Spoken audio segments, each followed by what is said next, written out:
Lalu kita membahas salah satu nama Allah Ar-Razzaq dan Ar-Raziq.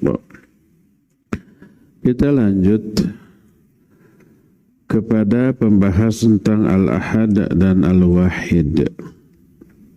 Al-Ahad dan Al-Wahid maknanya sama, yaitu esa, tunggal, satu-satunya.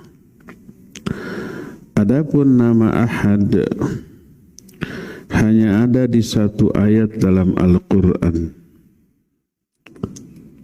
Surah yang paling favorit di kalangan kaum muslimin, yang paling sering dibaca dalam sholat. Surah Al-Ikhlas. Allah berfirman, Qul huwallahu ahad. Katakan olehmu, dialah Allah yang ahad, yang esa. Hanya itu. Adapun nama Al-Wahid diulang beberapa kali dalam banyak ayat. Di antaranya Surah Al-Baqarah ayat 163 Allah berfirman, Wa ilahukum ilahu wahid, la ilaha illa huwa rahmanur rahim. Ilah kalian, sesembahan kalian adalah sesembahan yang wahid, yang esa, yang tunggal, yang satu-satunya. Tidak ada sembahan yang hak selain Dia yang Rahman dan yang Rahim.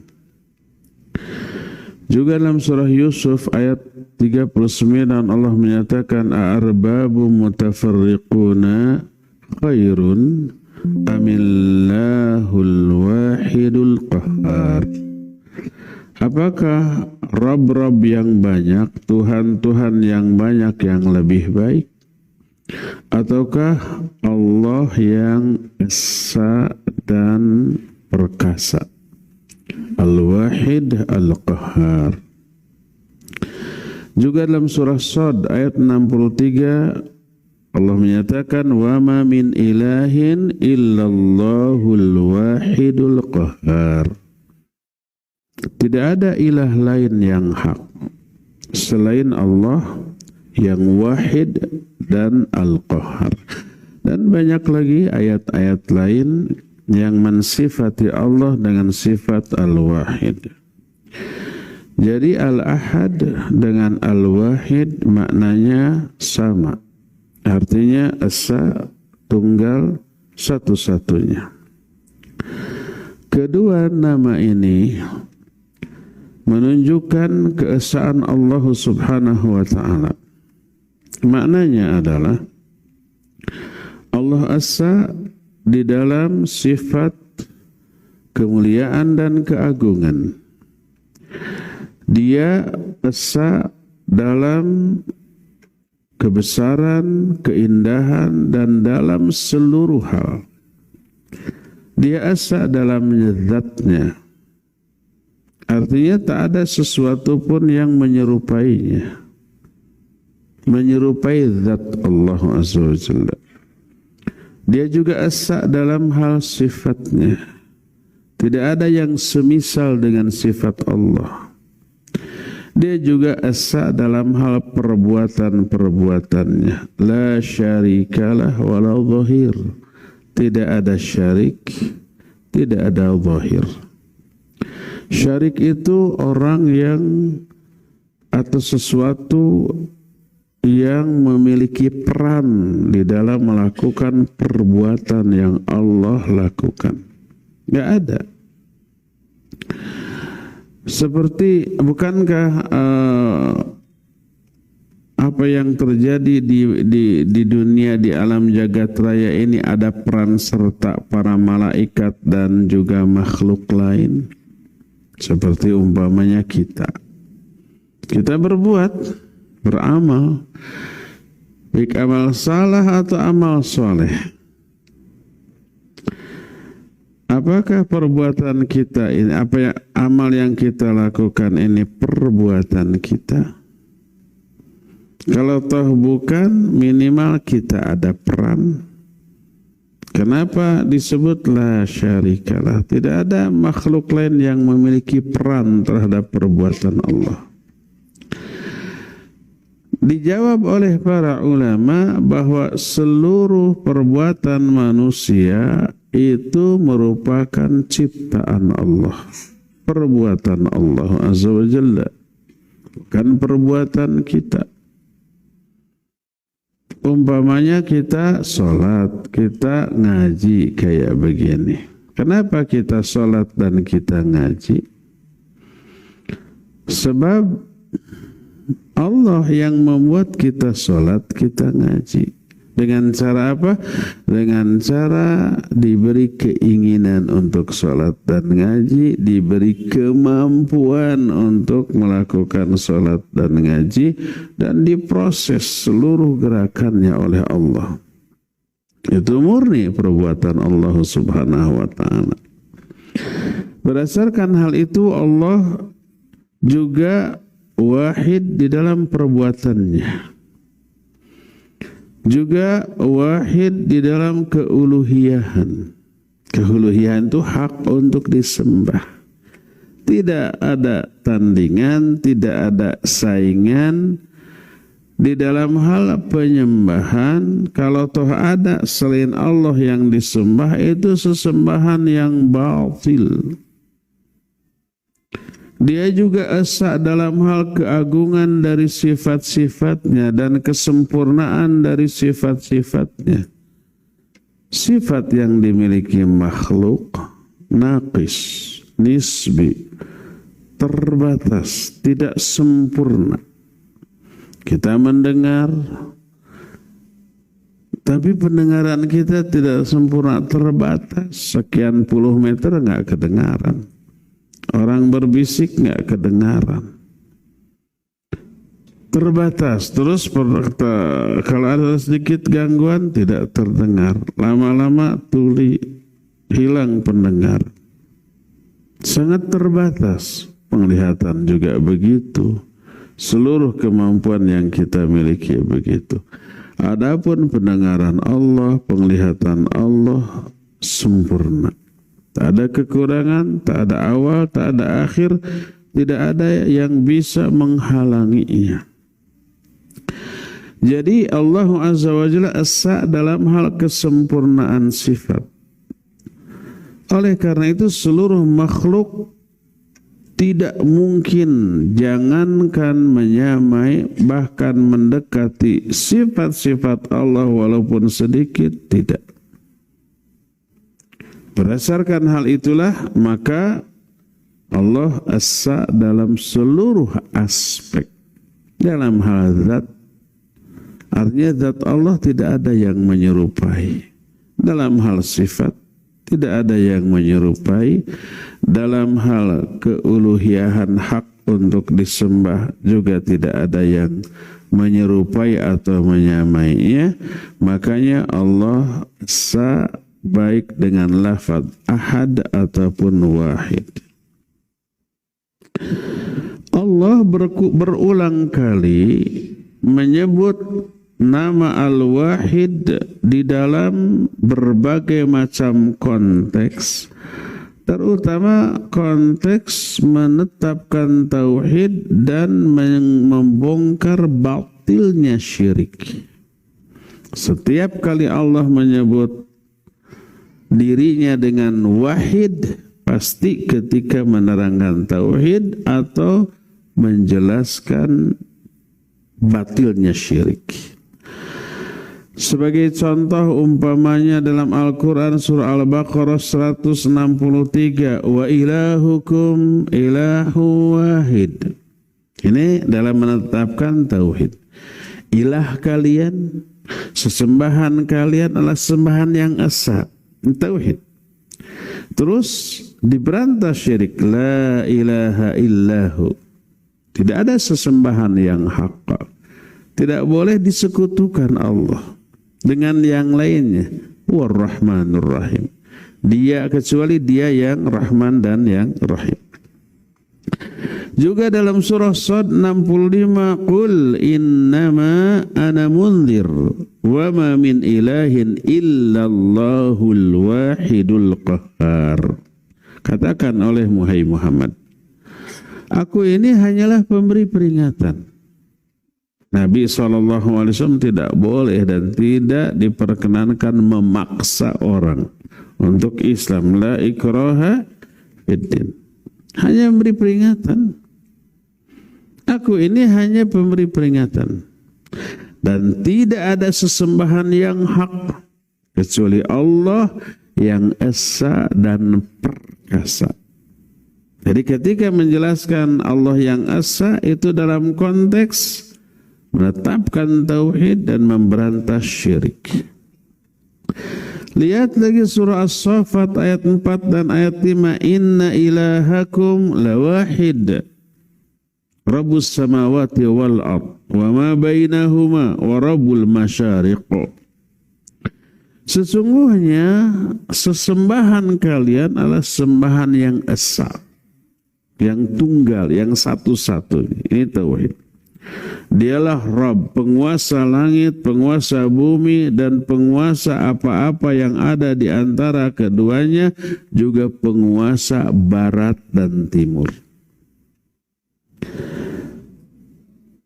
Bahkan Allah menerangkan keesaan Allah ketika menerangkan intisari dari dakwah para nabi, para rasul. Dakwah yang mereka lakukan intinya mengajak kepada mentauhidkan Allah. Maka disebutlah sifat Allah yang wahid. Seperti dalam Al-Quran surah Al-Anbiya 108. Allah berfirman, qul innama yuha ilayya annama ilahukum ilahu wahid. Fahal antum muslimun? Katakan oleh Muhammad, aku hanya diberi wahyu. Apa isi wahyunya? Bahwa ilah kalian, sesembahan kalian adalah sembahan yang esa. Ini isi wahyu yang Allah berikan kepada Nabi SAW. Intinya ternyata mengesahkan Allah Subhanahu wa Ta'ala. Juga diterangkan dalam Fussilat ayat yang ke-6. Allah berfirman, qul innama ana basyarum mithlukum yuha ilai annama ilahukum ilahu wahid fastaqimu ilaihi wastaghfiruhu wa wailul musyrikin. Katakan oleh Muhammad, aku ini hanya manusia biasa seperti kalian. Sebagai manusia biasa, suka lapar kalau nggak makan, haus kalau nggak minum, ngantuk kalau tidak tidur, capek kalau tidak lelah. Jadi beliau makan, beliau minum, beliau tidur, beliau berjalan di pasar, beliau mencari nafkah, beliau juga menikah. Itu manusiawi. Dan apabila disakiti, sakit. Dilukai, terluka. Berdarah, iya berdarah. Beliau pernah berdarah dalam peperangan. Dan ketika yang menyakitinya umpama bukan manusia seperti bangsa jin, ya kena-kena. Seperti dalam kasus terkena sihirnya beliau. Itu manusiawi, tidak ada hubungan dengan kemaksuman. Dan sampai ada yang mengatakan, katanya Nabi maksum, tapi kok kalau nggak makan lapar. Nggak ada hubungan antara maksum dengan lapar. Maksum itu bukan urusan yang begitu. Katanya Nabi, tapi kok kena sihir. Nggak ada hubungan. Karena itu manusiawi sifatnya. Ya, kemaksuman Nabi SAW dalam hal menyampaikan wahyu nggak akan salah, nggak akan keliru. Jadi kata Allah, katakan oleh Muhammad, aku manusia biasa seperti kalian. Terus kelebihannya apa? Yuha ilayya, aku diberi wahyu. Itu kelebihannya. Manusia lain tidak diberi wahyu. Apa isi wahyunya? Inna annama ilahukum ilahu wahid. Isi wahyunya adalah memberitahukan ilah kalian, sesembahan kalian itu sembahan yang esa. Hanya dia yang boleh disembah, selain dia nggak boleh. Fastaqimu ilaihi, istiqomahlah kamu dalam menyembahnya kepada Allah, wastaghfiruhu, dan minta ampunlah. Kenapa setelah disuruh istiqomah dalam menyembah Allah disuruh istighfar? Bukankah kalau ibadah, apalagi istiqomah di atas ibadah, itu berpahala harusnya alhamdulillah ya? Kenapa istighfar? Sebab keterbatasan manusia, kekurangan manusia, pasti banyak kekurangan ketika melakukan ibadah kepada Allah. Pasti banyak hak Allah yang terabaikan ketika melakukan ibadah. Nah, dosa itu teh. Makanya istighfar. Tak heran kalau setiap selesai kita sholat, assalamualaikum, assalamualaikum, yang pertama kali dilakukan oleh Nabi apa? Istighfar, astagfirullah, bukan alhamdulillah, bebas, bukan begitu. Kenapa istighfar? Kayak udah bikin dosa. Ya, udah bikin dosa dalam sholat. Apa dosanya? Mungkin aspek kekhusyuan itu yang pasti ya. Mungkin aspek niat, ada campur-campur niat duniawi dengan sholatnya. Mungkin ada kelalaian dalam gerakan-gerakan sholat, bacaan-bacaan sholatnya ya. Dan seterusnya, banyak tuh kekurangan. Kekurangan itu terabaikannya hak Allah ketika kita melakukan ibadah. Dosa itu tetap istighfar. Makanya kata Allah, fastaqimu ilaihi wastaghfiruh. Istiqomahlah kamu dalam beribadah dan istighfar karena banyak kekurangan. Wa wailul musyrikin, dan celakalah orang-orang musyrik. Jadi itu ayat menjelaskan sifat Allah Al-Wahid dalam konteks memberitahukan ke umat bahwa inti sari dakwah para nabi, para rasul itu mengesahkan Allah dalam hal ibadah. Demikian juga ketika Allah menerangkan permasalahan dakwah mengajak manusia kepada Islam, mengajak manusia untuk tunduk patuh kepada keagungan Allah Azza wa Jalla. Allah sebut nama Al-Wahid di dalam konteks itu. Seperti surah Al-Hajj ayat 34, Allah berfirman, fa ilahukum ilahu wahid falahu aslimu wa basyiril mukhbitin. Kata Allah, ilah kalian, sesembahan kalian adalah sembahan yang esa. Maka taslimlah kamu, pasrahlah, tunduklah kamu kepadanya, wa basyiril mukhbitin. Sampaikan berita gembira kepada orang yang mukhbit. Mukhbit itu istiqamah, continue di dalam melakukan ketaatan. Mukhbit itu sama dengan qanit. Qanit itu dawamut ta'ah, dawam di atas ketaatan, terus menerus dalam ketaatan. Wabasyiril mukhbitin, berikan berita gembira kepada orang seperti itu.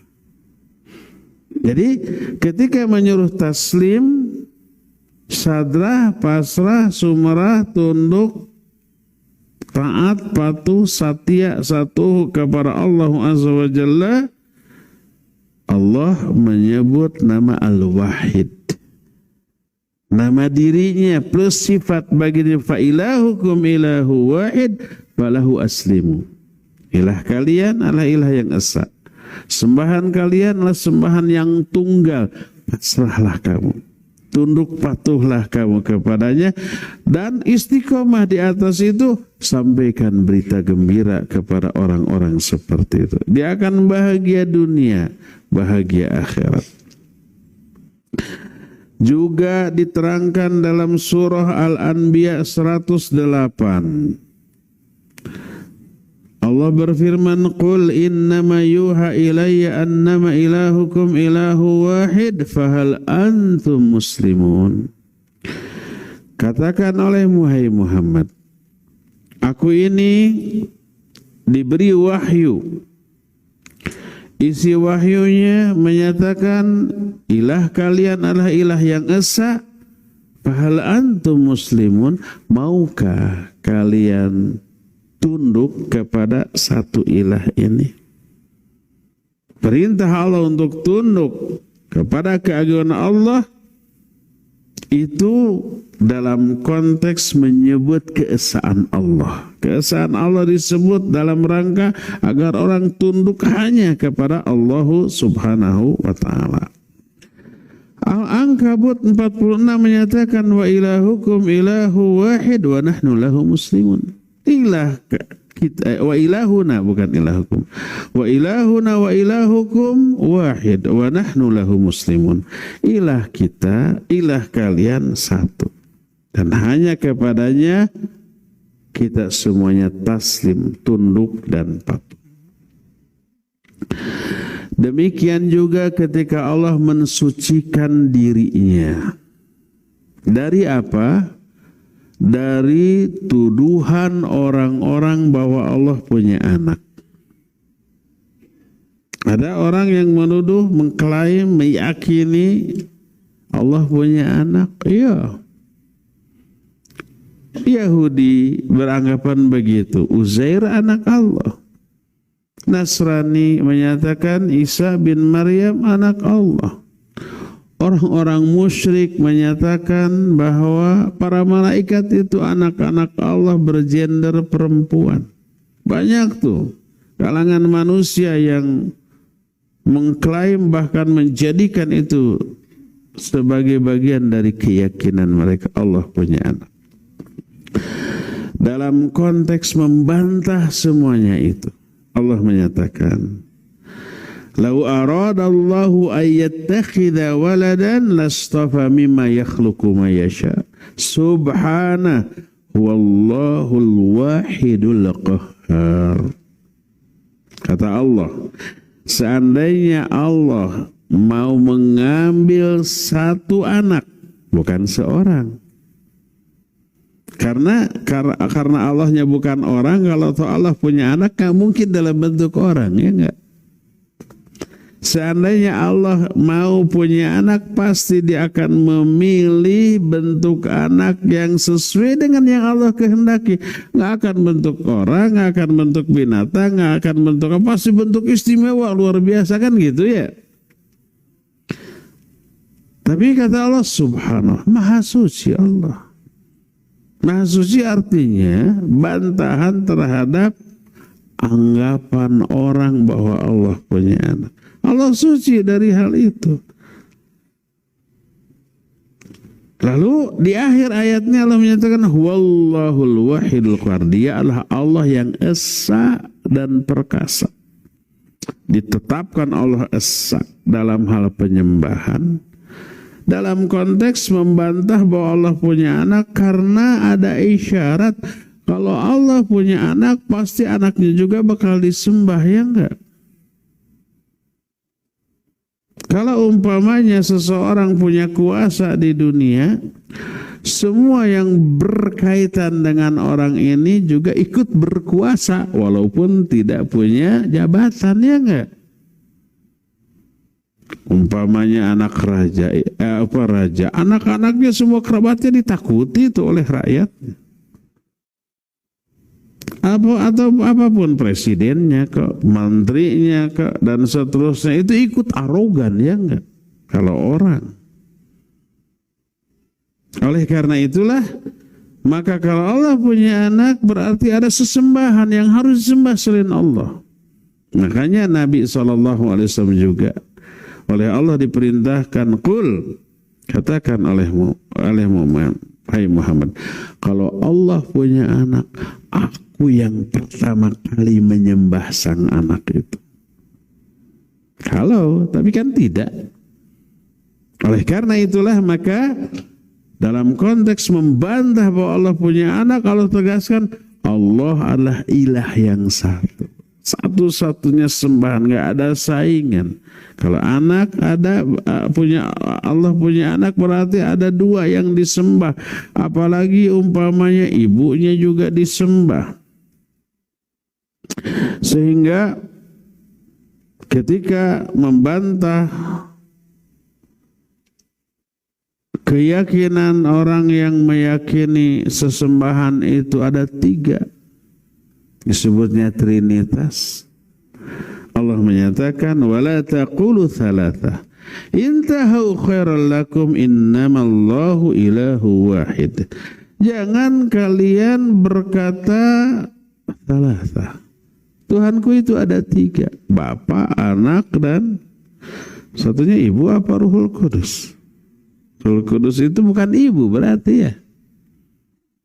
Maryamnya disembah apa tidak? Saya nggak tahu. Tapi yang jelas pernah lihat patung Maryam di gerejanya ya. Disembah apa tidak? Disembah.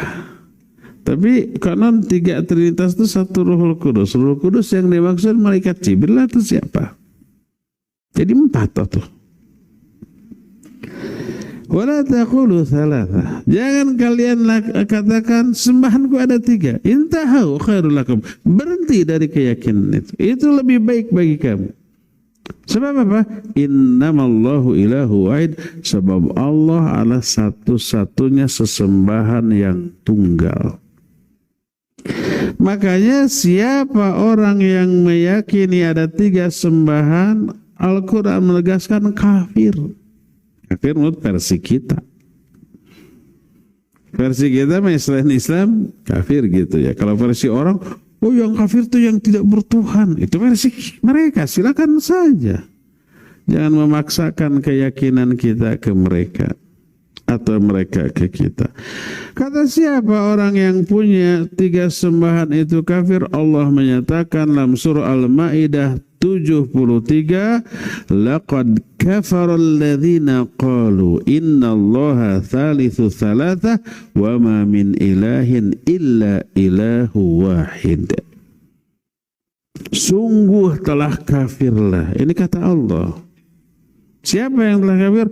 Orang-orang yang berkata Allah itu salah satu dari 3 sesembahan. Satu oknum di antara 3 sesembahan, 3 Tuhan, ada 3 Tuhan. Uyuhan tu parebut hak. Nah, telah kafirlah orang-orang yang berkata bahwa Allah itu salah satu di antara 3 sembahan. Allah mengatakan, wa ma min ilahin illa ilahu wahid. Tidak ada sembahan yang hak kecuali satu-satunya sembahan yang esa, yaitu Allah Subhanahu wa ta'ala. Ketika membantah konsep Trinitas yang menyatakan Allah punya anak. Demikian juga ketika Allah membongkar kebatilan akidah orang-orang musyrik. Allah sebut dirinya dengan sebutan wahid. Seperti yang Allah ungkapkan dalam Al-Quranul Karim. Dalam surah Al-An'am ayat yang ke-19. Qul ayyu syai'in akbaru syahadah qulillah.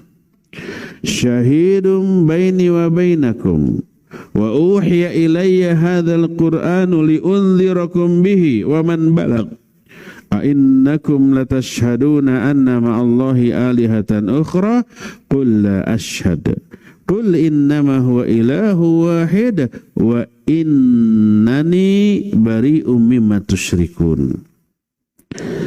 Katakan, siapa yang lebih besar persaksiannya? Maksudnya lebih besar teh, ikhwan geser, maju, ngesot kayak suster. Biar di belakang bisa masuk. Akhwat juga tolong lebih maju lagi. Siapa yang lebih besar persaksiannya? Maksudnya lebih besar, lebih dipercaya persaksiannya. Jawab, Allah lah. Allah menjadi saksi antara aku dan kalian. Dan telah diberi wahyu kepadaku Quran ini agar aku memberi peringatan kepada kalian dengan Quran ini. Apakah kalian menyaksikan bahwa ada sesembahan-sembahan lain selain Allah? Katakanlah, dialah ilah yang esa, sesembahan yang wahid yang esa, dan sungguhnya aku berlepas diri dari apa-apa yang kalian sekutukan dengan Allah. Jadi Allah menyebut dirinya dengan ilahu wahid, Allah yang tunggal yang esa, dalam rangka untuk membantah keyakinan orang-orang musyrik yang menyatakan ada sembahan lain yang layak disembah selain Allah. Dibantah. Dalam surah An-Nahl 51 Allah berfirman, wa qala Allahu la tattakhidhu ilahaini itsnain innama huwa ilahu wahid fa iyaya farhabun. Berfirman Allah, jangan kalian mengambil dua sesembahan, hanyalah Dia Allah satu-satunya sesembahan, dan hendaklah hanya kepadaku kalian merasa takut. Dalam konteks menjelaskan keagungan Allah dan kesempurnaan kekuasaan Allah, serta tunduknya seluruh makhluk kepada Allah pada hari kiamat, Allah pun menyebut dirinya dengan sebutan wahid. Seperti dalam surah Ghafir ayat 16. Yaumahum barizun la yakhfa 'alallahi minkum syai'. Limanil mulkul yaum lillahil wahidil qahhar. Pada hari kiamat mereka bangkit semua. Manusia semua dibangkitkan setelah kematian mereka. Tak ada sesuatu pun yang tersembunyi bagi Allah dari diri mereka. Semua sudah serba terlihat, gamblang jelas. Lalu ditanya oleh Allah, limanil mulkul yaum, milik siapa kekuasaan pada hari ini? Kalau di dalam hadis-hadis Allah berfirman, ainal jabbarun, aina mulukul arad, mana para diktator yang dahulu pernah berkuasa di muka bumi? Mana para raja yang pernah memiliki kekuasaan yang besar luas di muka bumi? Mana? Limanil mulkul yaum, milik siapa kerajaan pada hari ini? Dijawab lillahil wahidil qahhar, hanya milik Allah yang esa dan perkasa. Termasuk dalam surah Ibrahim ayat 48 ketika Allah mengganti langit dan bumi dengan langit bumi yang lain. Ini kan hancur nanti. Pada waktu kiamat ditiup sangkakala seluruh alam jagat raya hancur. Adakah bumi lain, langit lain? Ada nanti. Allah menyatakan dalam Al-Quran surah Ibrahim 48, yauma tubaddalul ardu ghairal ardi was samawat. Ketika pada hari bumi yang sekarang dan langit yang sekarang diganti dengan bumi dan langit yang lain. Wa barazu lillahil wahidil qahhar, maka bangkitlah, muncullah seluruh makhluk yang pernah ada untuk berdiri di hadapan Allah yang esa dan perkasa. Jadi semua penjelasan tentang disebutnya sifat Allah Al-Wahid diterangkan dalam berbagai macam konteks yang menunjukkan keesaan Allah dalam hal semua yang diterangkan tadi. Allah esa dalam zat, esa dalam hal sifat, esa dalam hal juga keuluhiyahan atau hak untuk disembah dan seterusnya. Semuanya itu menunjukkan keesaan Allah Azza wa Jalla.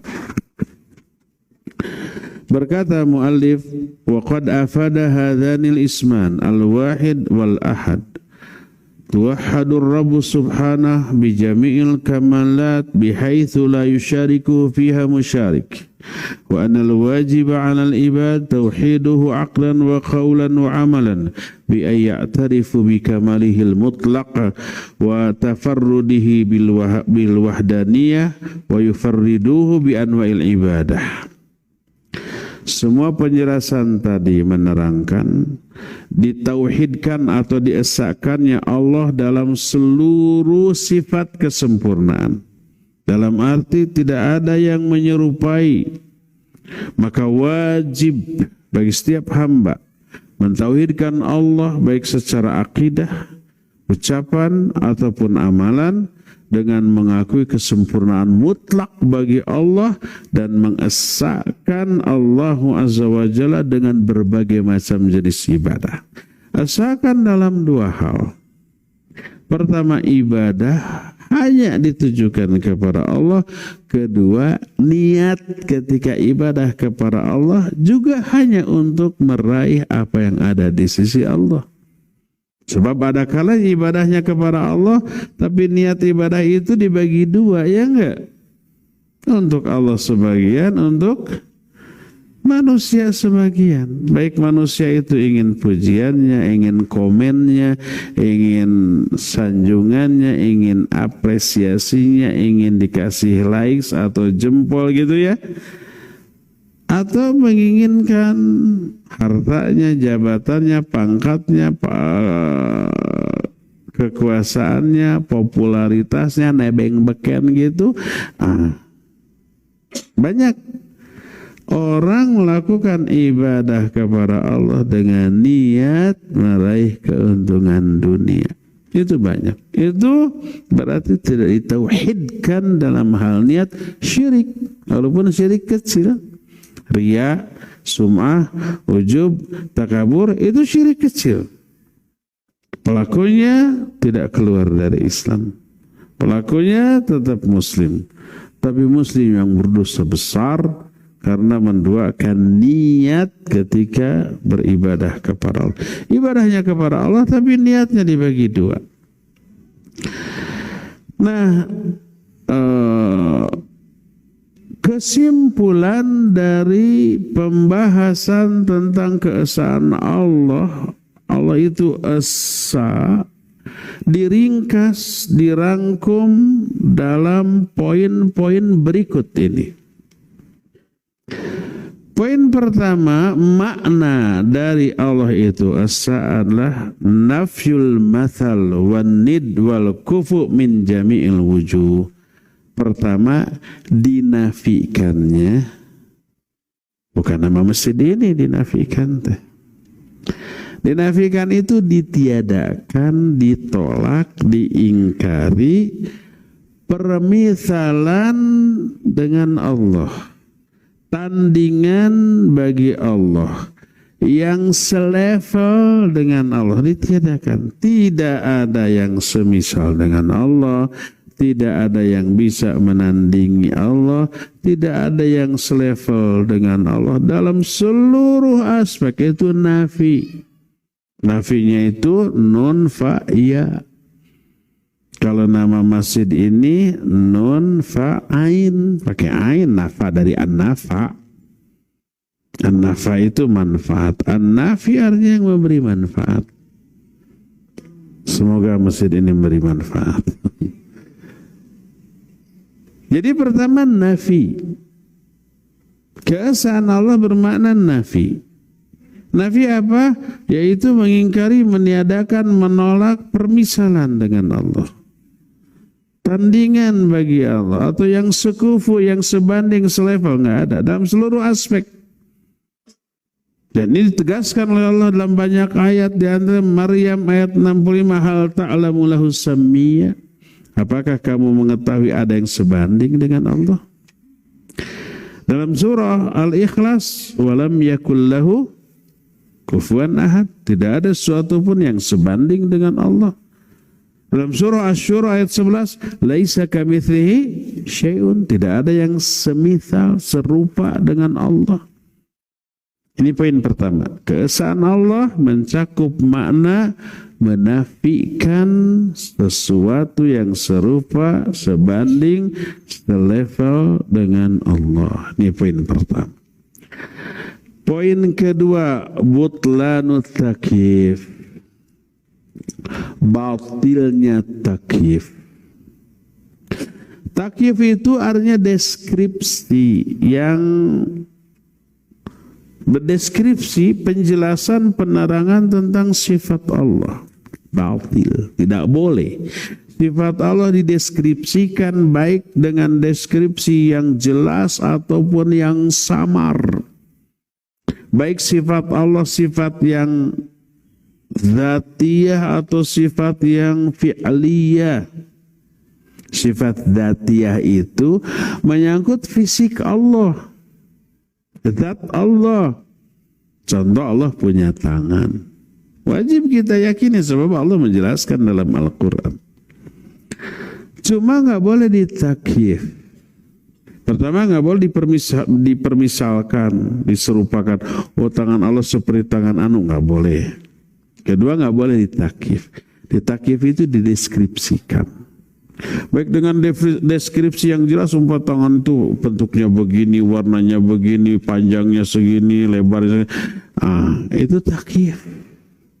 Atau dengan deskripsi yang tidak jelas, umpama tangan Allah itu panjangnya 3 kali dari lebarnya. Tidak jelas kan? Tapi itu takyif, tidak boleh. Jadi takyif itu menggambarkan, menjelaskan sifat Allah berdasarkan akal yang terbatas. Kenapa tidak boleh untuk ditakyif atau dideskripsikan? Karena uniknya sifat Allah, karena esanya sifat Allah. Karena esa nggak ada yang serupa, karena esa nggak ada yang semisal.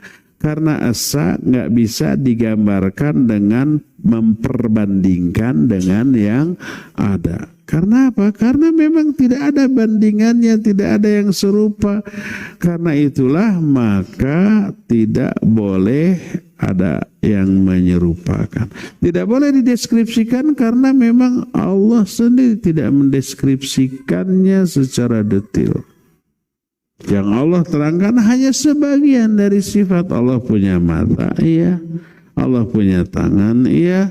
Allah punya betis, iya. Diterangkan dalam Al-Quran. Tapi bagaimana matanya? Laisa kamitslihi syai'un. Terus kumaha tuh?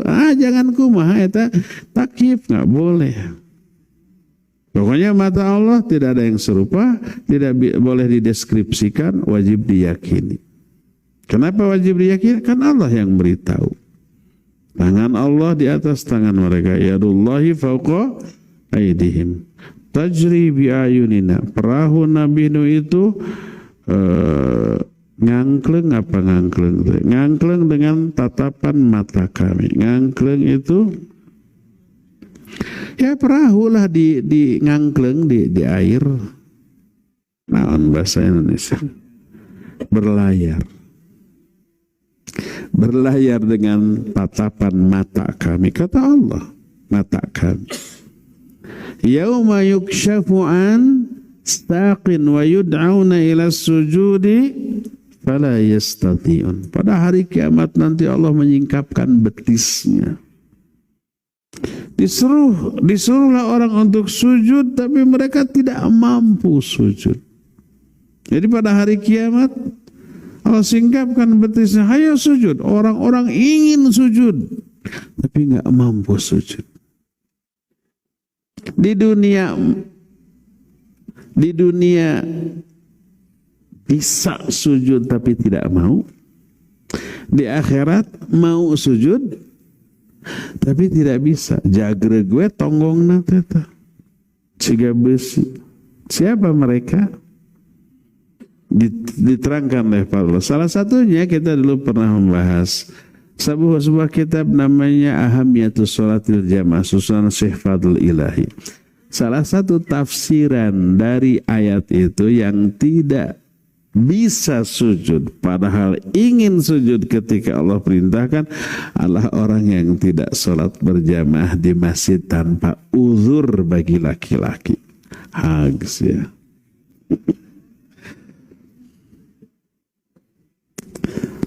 Kalau orang yang tidak sholat jelas. Sekarang mereka bisa sholat, bisa sujud, tapi tidak mau. Nanti mah pingin sujud. Di alam kubur pingin sujud, pingin sholat, tapi nggak bisa. Nggak mampu. Di sini sekarang mampu, tapi tidak mau. Balasannya awas nanti. Jadi yang kedua, butlanu takyif. Batilnya takyif. Takyif itu mendeskripsikan, menerangkan sifat Allah dengan deskripsi tertentu. Termasuk bertanya kaif. Bagaimana sih sifat Allah? Nah, itu berarti meminta penjelasan. Berkata Imam Malik rahimahullah ketika ditanya, "Ya Imam, Ar-Rahmanu 'alal arsy istawa." Fakaifa istawa? Ya wahai Imam, Allah istiwa di atas arsy. Istiwa itu tegak. Bagaimana sih tegaknya Allah?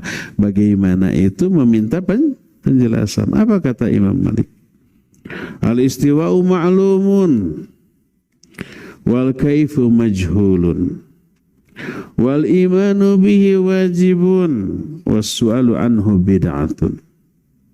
Kata beliau, istiwa itu maklum. Maklum itu diketahui makna. Istiwa itu tegak. Allah tegak di atas arsy ya. Dengan makna gimana? Dengan makna yang layak bagi kemuliaan dan keagungan Allah.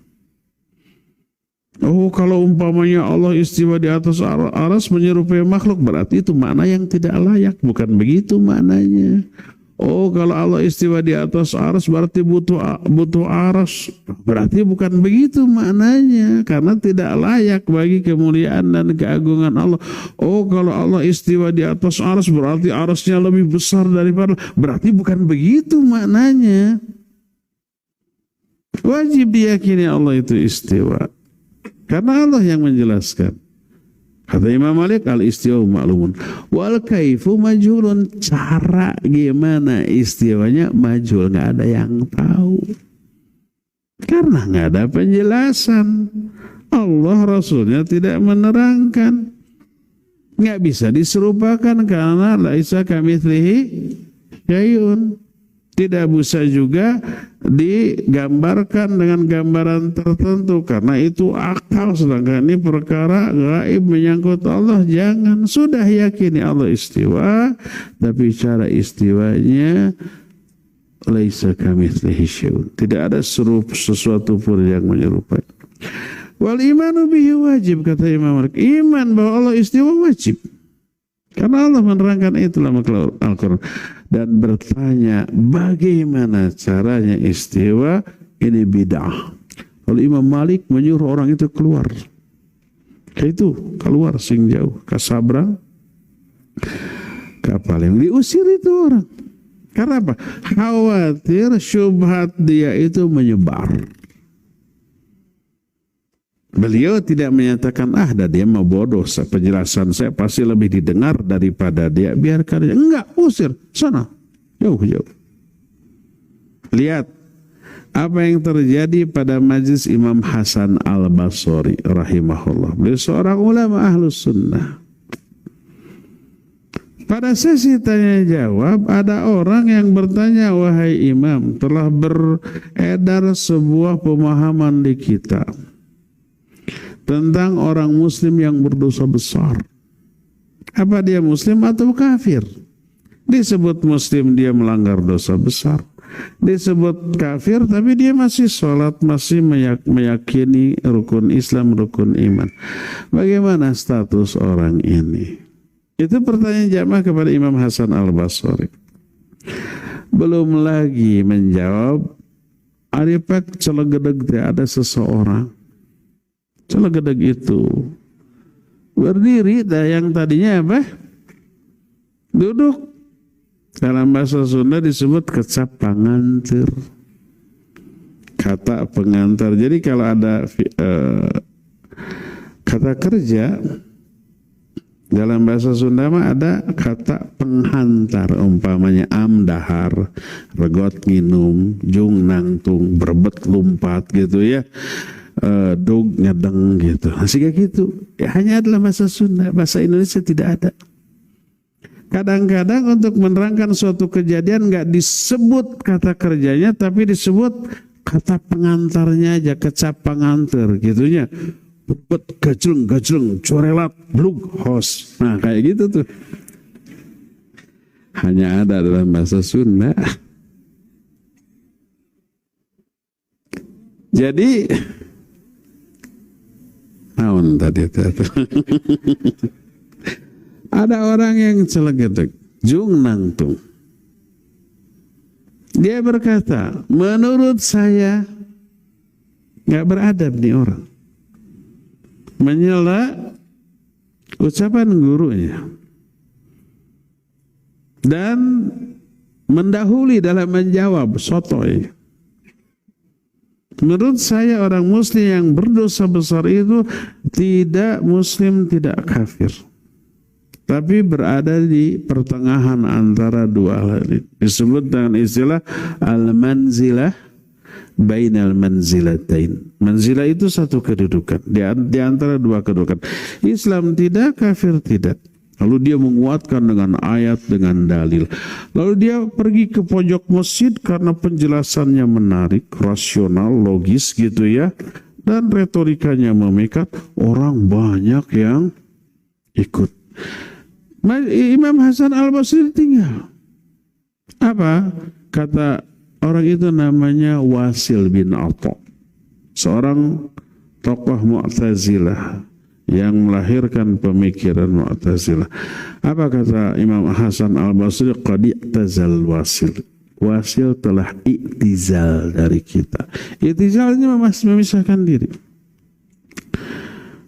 Semenjak saat itu maka dia disebut kelompok Mu'tazilah. Berasal dari kata i'tizal. Lihat. Pengaruh satu orang murid yang sotoy, yang tidak beradab, melahirkan kebid'ahan yang sampai sekarang terus berkembang sampai hari kiamat. Kalau dibiarkan begitu tuh. Makanya Imam Malik mengusir orang tadi. Karena apa? Mencoba mentakyif salah satu di antara sifat Allah Subhanahu wa ta'ala. Jadi yang kedua, keesaan Allah mencakup makna batilnya takyif. Tidak boleh mentakyif. Ketiga, itsbatu jami sifatil kamal bihaitsu la yafutuhu minha sifatun wala na'tun dalun alal jalal wal jamal litafarrudihi jalla wa azza bil kamalil mutlaqil ladzi la naqsa fihi biwajhin minal wujuh. Ketiga, keesaan Allah bermakna tetapnya seluruh sifat-sifat kesempurnaan bagi Allah. Tidak ada satupun sifat yang menunjukkan kemuliaan, keagungan, keindahan, kesempurnaan, kecuali seluruh sifat Allah itu sempurna. Tak ada satupun kekurangan dari sifat Allah dari segala aspek. Ini yang menyebab Allah esa, karena selain Allah sifat yang dimiliki makhluk tidak sempurna. Seperti hayat, hidupnya Allah sempurna, tidak diawali oleh ketiadaan, tidak diakhiri oleh kematian. Sedangkan makhluk berawal dari tidak ada, lalu hidup dan berakhir dengan mati. Termasuk malaikat ya. Selama hidupnya, kalau makhluk banyak kekurangan, ada sedih, ada takut, ada sakit gitu ya, ada penderitaan. Kalau Allah tidak. Termasuk malaikat, apakah hidupnya juga ada kekurangan? Iya. Malaikat merasa takut, malaikat juga pingsan selama hidupnya. Al-Quran yang menerangkan. Dan seterusnya. Demikian juga penglihatan, pendengaran. Kita pendengaran sekarang, penglihatan juga sekarang tekas. Setelah di atas 20 tahun, 30 tahun mulai suram, buram. Lama-lama butuh kacamata. Kacamatanya beragam. Ada yang plus, ada minus, ada silinder, macam-macam. Banyak kan sekarang masih muda pakai kacamata ya. Kalau saya belum pakai kacamata karena masih muda. Masih normal. Baca resep obat juga atau masih bisa, bukan resep apa,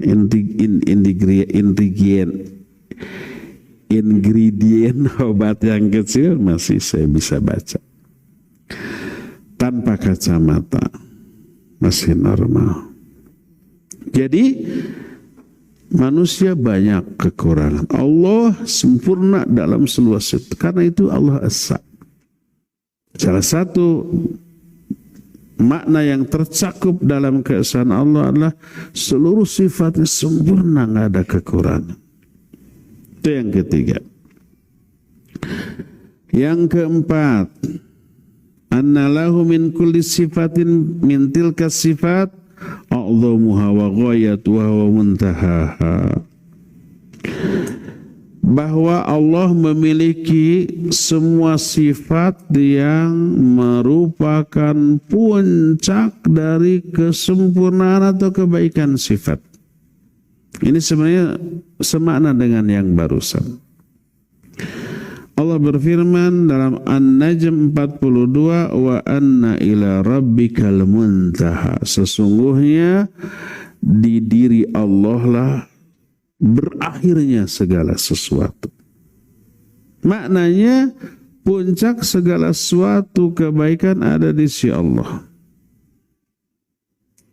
Dan akhir seluruh kehidupan ada juga di sisi Allah Azza wa Jalla. Kelimanya, Allah disucikan dari seluruh kekurangan dan aib. Salah satu di antara makna keesaan Allah adalah Allah itu nggak punya aib. Allah nggak punya kekurangan. Allah suci dari semua kekurangan. Dan itu kenapa dikaitkan dengan keesaan Allah? Karena hanya Allah satu-satunya yang seperti itu. Selain Allah ada kekurangan. Makna tasbih, subhanallah wa bihamdihi, itu takkid. Subhanallah tasbih, wa bihamdihi tahmid. Tasbih adalah nafi, tahmid adalah itsbat. Adanya nafi dan itsbat menunjukkan kesempurnaan zat yang disifati tersebut. Apa maknanya? Tasbih disebut nafi karena tasbih artinya mensucikan Allah dari semua aib dan kekurangan. Allah nggak punya aib. Allah nggak punya kekurangan. Itu nafi. Nafi itu menafikan, menolak, meniadakan semua aib dan semua kekurangan dari diri Allah. Allah nggak punya kekurangan. Jadi Allah disucikan karena tidak ada sedikit pun kekurangan atau aib yang nggak layak bagi diri Allah. Adapun tahmid, pujian bagi Allah karena kesempurnaan seluruh sifat yang dimilikinya. Maka antara tasbih dan tahmid saling mendukung, saling menguatkan. Dan itu tercakup dalam keesaan Allah. Selain Allah nggak ada yang tidak punya aib. Selain Allah tidak ada yang memiliki sifat yang sempurna. Dan beberapa poin lain banyak yang tercakup, tapi beberapa poin tadi cukup untuk menjelaskan makna keesaan Allah Subhanahu wa Ta'ala ya. Cukup ya penjelasan kita sampai di sini saja. Insya Allah kita akan lanjut di hari Selasa yang akan datang. Ini apa? Hadiah. Ada hadiah 3 untuk Iwan Ahmad. Bebas. Untuk saya aja.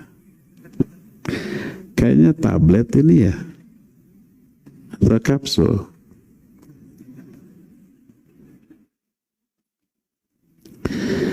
Pertanyaan pertama, bagaimana hukumnya puasa qadha pada bulan Sya'ban? Boleh, gak masalah. Bagi yang punya hutang saum Ramadan kemarin dan sekarang belum diqadha, segera di bulan Sya'ban. Salah satu penyebab kenapa Nabi SAW lebih banyak saum di bulan Sya'ban, saum sunnah. Berkata Imam Ibn Rajab dalam kitab Lataiful Ma'arif, bab wadhaifu syahri Sya'ban. Salah satu alasannya adalah karena menemani istri-istrinya saum qadha. Istri-istrinya pasti punya hutang saum. Nyaris tak ada wanita yang tidak punya hutang saum kecuali yang siklus haidnya tidak normal atau yang sudah menopause. Kalau yang normal pasti punya hutang saum. Lalu harus diqadha. Nabi SAW mendampingi istrinya ikut saum biar seru suami istri saum. Dan itu dilakukan di bulan Sya'ban. Dibolehkan.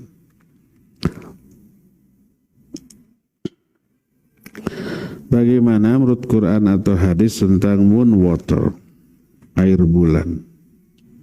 Menjemur air di bawah cahaya bulan untuk memperoleh energi agar mencapai cita-cita atau kekuatan menghadapi kehidupan. Baru dengar. Wallahu a'lam. Kalau Quran Sunnah saya belum pernah dengar. Nggak pernah mendengar penjelasan para ulama. Nah sekarang boleh nggak berkeyakinan begitu? Tergantung hasil research, hasil eksperimen. Tanya ke ahlinya, apakah cahaya bulan mengandung zat tertentu yang larut ke dalam air lalu airnya berkhasiat? Kalau matahari kita tahu mengandung sinar ultraviolet, vitamin D yang bagus ke tubuh gitu ya. Itu ada penelitiannya ya. Boleh dipercaya? Boleh. Walaupun tidak ada ayat dan hadis yang menerangkan bahwa cahaya matahari bermanfaat bagi tubuh, nggak masalah karena ada research. Nah sekarang sinar bulan. Kalau ada research yang menunjukkan itu dan terbukti ya boleh kita yakini. Boleh kita memanfaatkan itu. Tapi kalau tidak ada, berarti hanya khurafat. Hanya mitos, tidak boleh diyakini. Ya. Yang jelas dari Quran Sunnah tidak ada.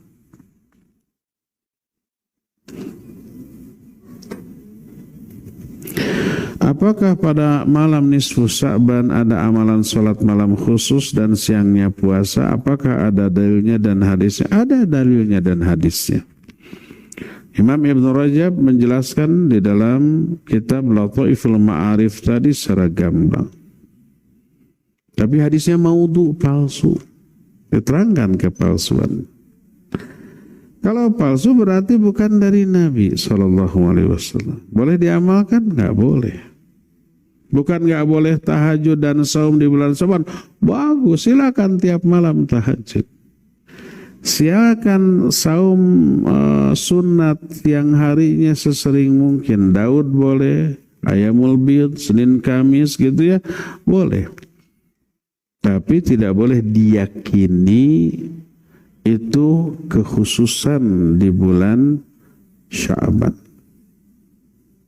Silakan sholat setiap malam pertengahan Sya'ban, awal Sya'ban, akhir Sya'ban, setiap malam di bulan Sya'ban sebagai tahajud biasa.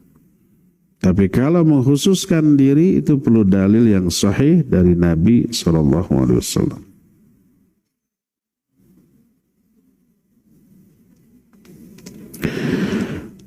Apakah boleh hadir di yasinan kematian tetangga depan rumah karena menjauhi madarat yang lebih besar jika kita tidak datang? Tapi setelah yasinan mereka menghidangkan makanan yang banyak. Bagaimana sikap kita? Menghindarkan madarat yang lebih besar itu apa? Mana yang lebih besar madaratnya?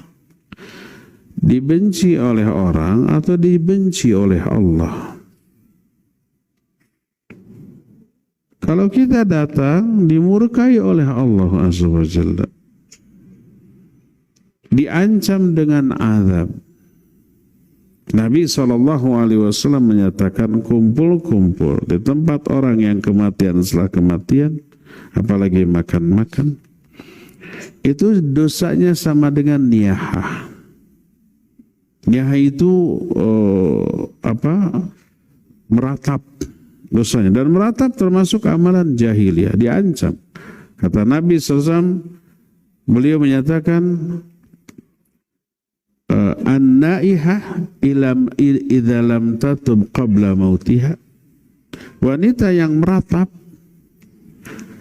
kalau dia tidak taubat sebelum kematiannya akan diazab dalam bentuk diberikan pakaian ad-dir'u min jarab wan nuhas, pakaian dari jarab, kuman-kuman dan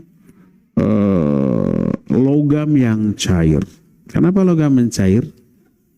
Panas. Itu azab bagi orang yang meratap dan dosa yang sama dengan meratap. Itu madaratnya besar apa tidak? Besar. Mana yang lebih besar dibanding umpamanya hanya diomongin oleh tetangga? Diomongin ke tetangga, mual cecel, mual bongcel, mual rahet-rahet acan, mual bared-bared acan. Anggap radio butut.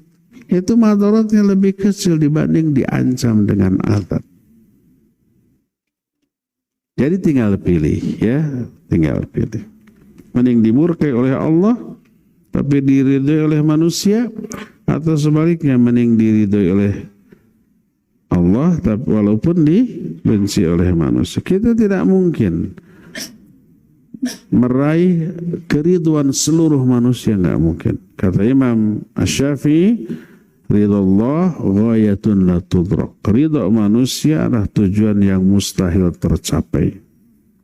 Jangan cari ridha manusia, cari ridha Allah walaupun berefek manusia membenci kita, enggak masalah. Ustaz, doa di saat sujud itu contohnya seperti Subhana rabbiyal a'la. Minimal 3 kali, maksimal boleh. Masa itu apa?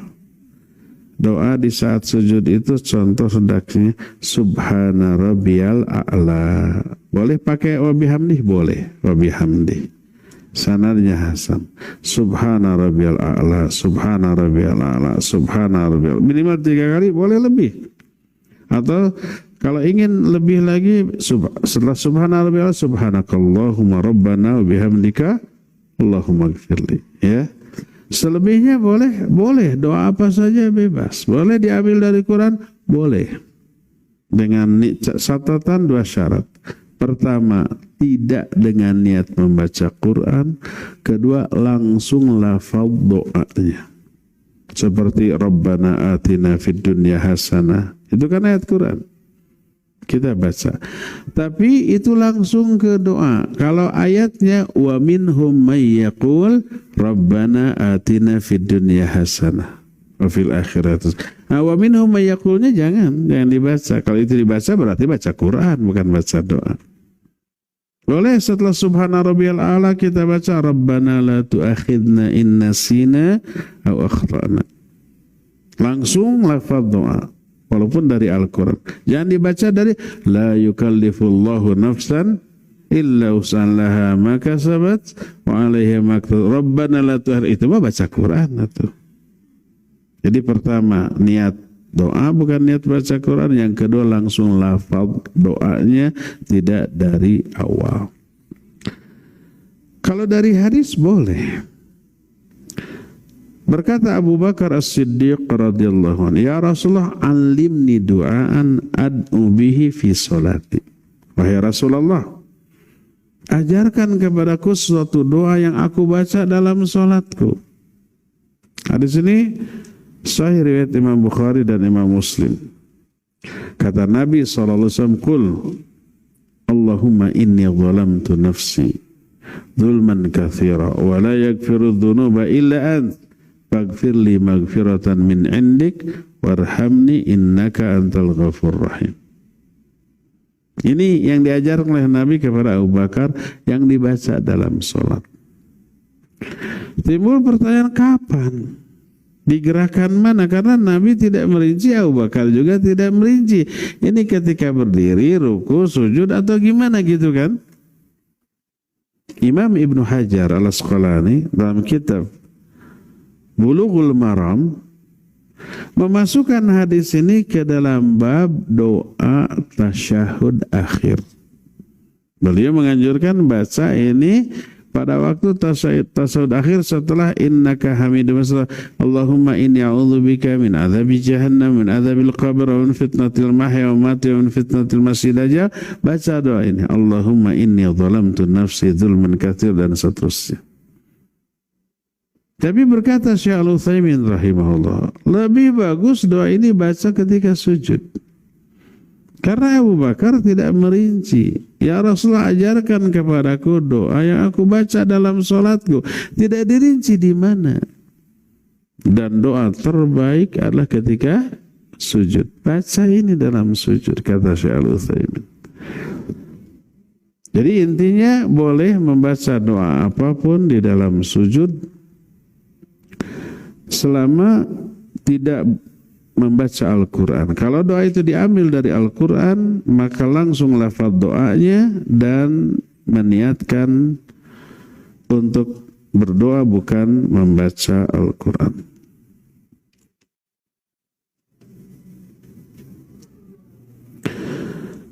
Apakah betul ada hadis atau perkataan para ulama yang menyebutkan bahwa orang yang memikirkan diri sendiri ialah orang yang mati kerdil? Aduh, baru dengar ya. Mungkin ada hadis ini, tapi saya belum tahu. Kurang baca. Mungkin saja memang tidak ada. Puluhan tahun ngutak-ngatik hadis asa baru dengar gitunya. Tapi mungkin ada, tapi kita belum tahu. Mungkin bagi yang sudah tahu, kasih tahu. Ini tambahan ilmu. Karena apa? Ilmu itu jauh lebih luas daripada lautan. Seumur hidup orang menyelami lautan, seluruh tempat lautan tidak akan terdatangi sebelum kecuali pasti dia mati lebih dahulu, ya enggak? Itu lautan. Ilmu ini lebih luas daripada lautan. Seumur hidup kita habiskan untuk ilmu, pasti banyak yang tidak kita ketahui, tidak akan terjangkau. Bahkan lebih banyak yang tidak diketahui daripada diketahui. Jadi sangat mungkin kalau umpamanya belum tahu sesuatu karena belum mencapainya gitu ya. Seperti para ulama zaman dahulu, ada yang hadis sampai ke mereka, tidak sampai ke yang lain, dan sebaliknya. Mereka keburu mati. Tapi mungkin saja memang sama sekali tidak ada, lalu diada-adakan oleh orang. Nah, untuk itu dibutuhkan apa? Validasi. Dengan cara mana referensinya? Dalam kitab apa? Riwayat siapa? Bisa kita periksa insya Allah. Jadi saya baru mendengar hadis atau perkataan ulama yang mengatakan orang kerdil, orang yang memikirkan diri sendiri adalah orang mati kerdil. Coba lafaz Arabnya gimana ya?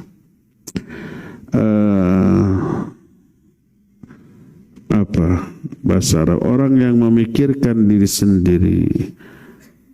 Apa bahasa? Alladzi yufakkiru nafsahu. Orang itu mati kerdil. Saya mutu kerdilan.